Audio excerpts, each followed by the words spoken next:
Welcome to Transformative Principal, where I help you stop putting out fires and start leading. I am your host, Jethro Jones. You can follow me on Twitter at Jethro Jones. Welcome to the Authority Podcast. I am excited to have you here today. My guest today is Tom Hoerr, who retired after leading the New City School in St. Louis, Missouri for 34 years, and he is now the emeritus head of school. He is currently a scholar in residence at the University of Missouri St. Louis and teaches in the Educational Leadership Program, where he prepares prospective principals. He also led the ISAC's New Heads Network and founded the nonprofit management program at Washington University in St. Louis. Tom has written several books, and his newest, Chief Empathy Officer, Creating a Culture Where Everyone Grows, is a great book that you should check out. He's written a ton of articles, including the Principal Connection column in Educational Leadership magazine from 2004 to 2017. And he's previously been on the Transformative Principal podcast a couple times, which you can find by going to transformativeprincipal.org and just searching in the box that says, "Who do you want to learn from?" Type in Tom Hoerr and you will get so much good stuff. We talked about his book, The Formative Five, in there, which was one of my favorites, and one that is so good. So, Tom, welcome to the Authority Podcast. Appreciate you being here today. Jethro, it's great to be here. I always enjoy talking about things that make a difference for schools and kids. And I know the people who listen to you are the kind of folks who are going to take knowledge and run with it. So thank you for the opportunity. Yeah, well, it's a pleasure to have you. You are an inspiring man who's been inspiring me for years, and I'm grateful to know you and be able to talk to you. And your book, The Principal as Chief Empathy Officer, is a exciting step in your progression, because I've read your other books and am excited about the directions that you've been going with those. I remember in the Formative Five, in that interview, I said the Formative Five should be the only things that we teach in school. And I know that ruffled some people's feathers, but let's talk about empathy and why does that matter so very much, especially today? When I wrote the Formative Five, Jethro, as you suggest, I had 5 what I call success skills. The case I'm making is it's not enough to prepare kids academically. We need to do that, but we can't stop there. And I suggested that we also need to develop their empathy, self-control, integrity, embracing diversity, and grit. And in 2017, I'm traveling around the country. I'm in Dubai, I'm in Manila, and I was often asked, well, gosh, which one of these is the most important? And my response is, well, that's a little like saying, which one of your kids do you love the most? Yeah. They're all important, semicolon, however, comma. The more I look at it, the more I think about it, I come down on empathy. I keep thinking, wow, if there was more empathy in the world today, we would all be in better shape. And if there was more empathy in schools, we'd be in better shape. So after the Formative Five, I wrote another book called Taking Social Emotional Learning School-Wide. And I use school culture there as a tool for implementing the social emotional learning that I read about. And I was all over leadership, all over administration. And I thought to myself, I need to write a book for school leaders. And I use that term consciously. The title is The Principal as Chief Empathy Officer. But whatever your leadership role is, whether it's a principal, assistant principal, instructional coordinator, teacher, because teachers are leaders, whatever your role is, I believe empathy can help you be more effective. Yeah, I absolutely agree. And one of the things that I've noticed is that if you don't have empathy, it's really hard for people to follow you. Absolutely. And if you do have empathy, it's a lot easier for them to follow you. What would you add to that? I would totally say that, and I agree with that. And I think one of the things that when I do presentations and I talk about empathy and I get into that, and I've spent, 10, 15 minutes making the case for empathy. And I will say to people in the audience, and I did this on Friday, I was at a school, and I said, my guess is, even though you're not going to say it, you're probably thinking, gosh, I wonder if I have enough empathy. That's kind of a normal, natural reaction. Yeah. And my point would be, I certainly did not. Chances are you don't. The good news is that empathy is a muscle, if you will. We can all make our empathy stronger by consciously working toward it, on it. There are things we can do. So if you buy into your premise, you're right. that empathy is a key factor, then the point is, okay, what am I going to do? How am I going to be more empathic? How am I going to use that to help teachers grow, to help kids learn? Yeah. So what are some of the ways that you would suggest people develop their empathy muscle and strengthen it? Well, I think a couple things. The first one, in my presentation in my book, I talk about the need with anything we do to be intentional and transparent. And the intentionality, well, if you're choosing to do it, you're intentional. But the transparency, if I'm a leader in a school and I hear Tom Hoerr, I hear Jethro, and I say, wow, I want to be empathic, I'm going to talk about that. I'm not going to do it on my own. I'm going to convene a group, 3, 5 people. Maybe I just have, hey, I've got coffee and donuts. Who'd like to talk with me? And it's voluntary. But I want to get a little group of people who are working on that, understanding the importance of it. Once we know the importance of empathy, we recognize it. Integral to empathy is listening. And it's not just listening standing. It's being aggressive. It's pursuing. It's getting out of our comfort zones. Your principals will hear this. They're all going to roll their eyes, Jethro, because this is going to be something that is great advice and almost impossible to do, but really, really good. Years ago at my school, one of my assistants came to me and she said, Tom, I want to talk to you about one of your problems. Now, she and I had a good enough relationship that she could say one of my problems, and you know, I wasn't offended. And I said, what is that? And she said, you look too busy. And I said, well, I am busy. And she said, that's my point.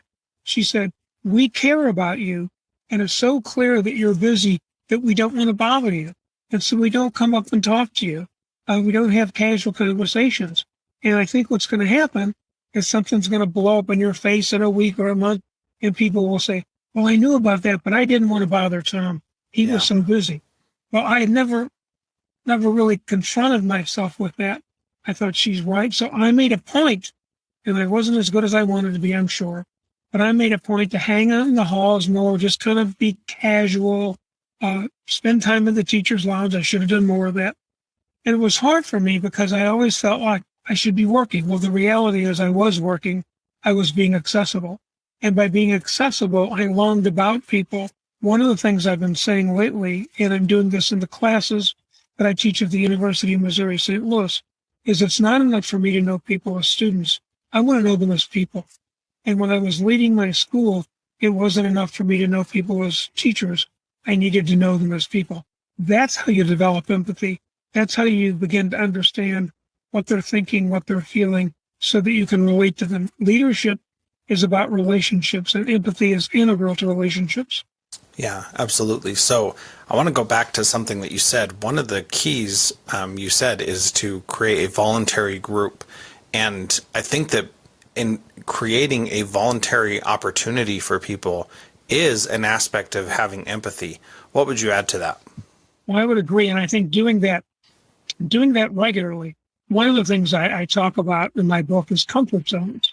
And, you know, there's a lot of discussion about comfort zones and being in your bubble in the media today. And we tend to think of our bubble as a political bubble.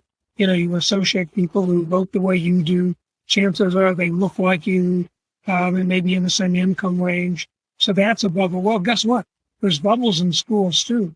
And sometimes those fall under educational philosophy. One of the things I did, in fact, at this workshop last Friday, is I said to everybody, write down on a piece of paper, and not going to turn it in to anybody, the people with whom you're the most closest at your school, folks that you talk to the most. And they did that. And I said, so here's my guess. It may be they teach the same subject matter, the same grade, they're in the same department. Chances are these are people who share characteristics with you. And, you know, I got a lot of nods, they do. And I talked about the characteristics I just mentioned. Well, to your point, Jethro, a voluntary group kind of gets out of the bubble. It's not just me talking to the people who think I'm smart. It's me saying, hey, who wants to come? I've got coffee and donuts. I heard this guy talking about empathy, and I think there's some things we could do at our school. But I want to get your thoughts on that. Opening that up, it's going to be messy. It's going to take longer. You're going to hear some people with you don't agree. But ultimately, when you get there, it's going to be a better product, a better process, because you have different voices. Yeah, you know, this was one of the things that I am grateful to have learned fairly early on was that if I was trying to force an initiative, it never worked out. Right. If I instead gave an idea and said, Yep. who wants to do this, then it totally changed how things worked. Yep. Just so that's profound. And yet too often we don't think that. We're all wedded to our ideas. And what I've come to realize is even if my idea is the best, it's not the best unless other people are on board. So, compromising, having it be a product of the group, engaging a group is good. One of the other things that I talk about in my book, periodically when I was running my school, I would have breakfast with Tom. And I would have this like 4 or 5 times a year, often on a PD morning. We'd start at 9. So breakfast with Tom would be 8, maybe 7:30, 7:45.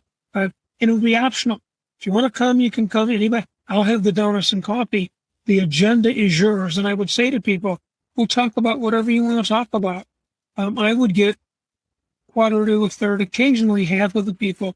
And it was wonderful because people would raise issues. Occasionally I think, well, didn't you read that? I wrote that in the bulletin. Nevertheless, they would raise issues that were important to them. That was really valuable for me to hear. And it was also valuable for everybody to see, hey, Tom really is interested. So there might be people who came to the breakfast at Tom, didn't say anything there, but that somehow made them feel more comfortable the following Tuesday or a month later saying, hey, what about, I want to know, or whatever. Again, it's me being approachable. The empathy comes from listening and learning. And it's hard to listen, it's hard to learn if people don't think you're really interested in it. Yeah, well, that is very true. Before we move on, let's hear from our sponsors. So one of the things that you also talk about is empathetic conversations. Can you tell us about that and what we should learn from that? Yeah, that is something I've come to a couple of years ago. I wish I had known about it when I was teaching. And basically, it's an extension when I was running my school. It's an extension of this notion that I really want to get to know people as people, not just the role they play. So when I talked about teaching a couple of seconds ago when I misspoke, it's because I began doing this when I was teaching at the university. COVID hit. I felt like I didn't get to know my students well enough. These are young people working on a master's degree. And so what I said is, let's do an empathy conversation through Zoom. Now, I've taught graduate school for more years than probably many of your listeners have been alive. And it's always the same. Class starts, people hustle in at the last minute. Class ends. Typically, it's an evening class. So folks need to go home. They don't have time to hang around. And maybe John wants to talk to me and Susie's behind John. Well, Mary's not going to be the third in line. So even though I taught for years and I think I got to know my students, I didn't really get to know them as much as I would have liked. So what I began doing 2 years ago is saying, hey, let's do an empathy conversation over Zoom. It's now a class requirement in the course I teach. I teach school culture, University of Missouri, St. Louis. And what that means is during the course of the semester, I'm going to do a 20-minute empathy conversation Zoom.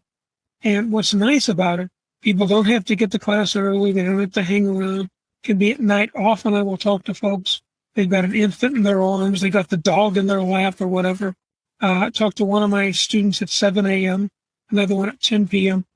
And I sent out the questions ahead of time, and these are in my book, some things that I might want to talk about. So I would say to them, I know you as a student. I want to know you as a person. How old were you when you decided you wanted to be in education? What do you like to do for fun? How do you learn? And what I've also learned, Jethro, is that for people to be comfortable talking to me, I need to disclose. So I might say to them, those are the questions I'm going to ask you. But let me start and tell you a bit about me. I began getting into education because I wanted to be a high school football coach. People kind of roll their eyes. And so Yeah. by me being open and candid, that sets the tone.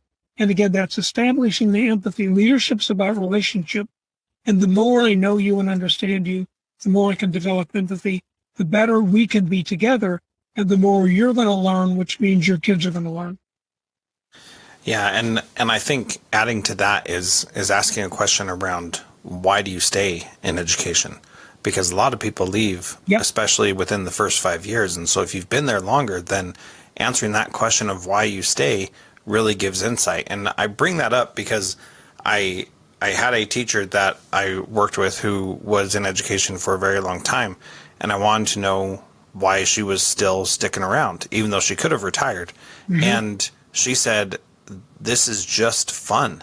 I enjoy doing it." Wonderful. She's a good teacher, yeah. Exactly, and she was. And in fact, she had a chance to retire right before we adopted this new curriculum for an elementary school.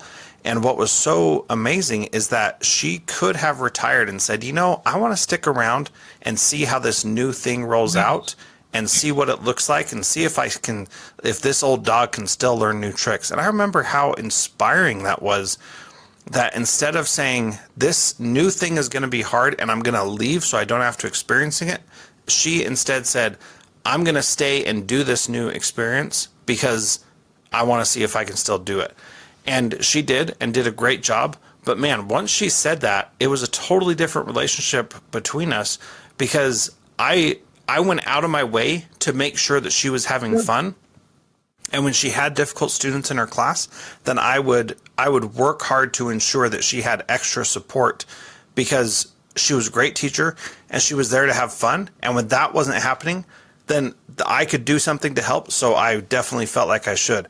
And that was such a fascinating change for me. Instead of like just saying, deal with the kids in your class, it was me saying, how can I help you deal with what's going on in your classroom?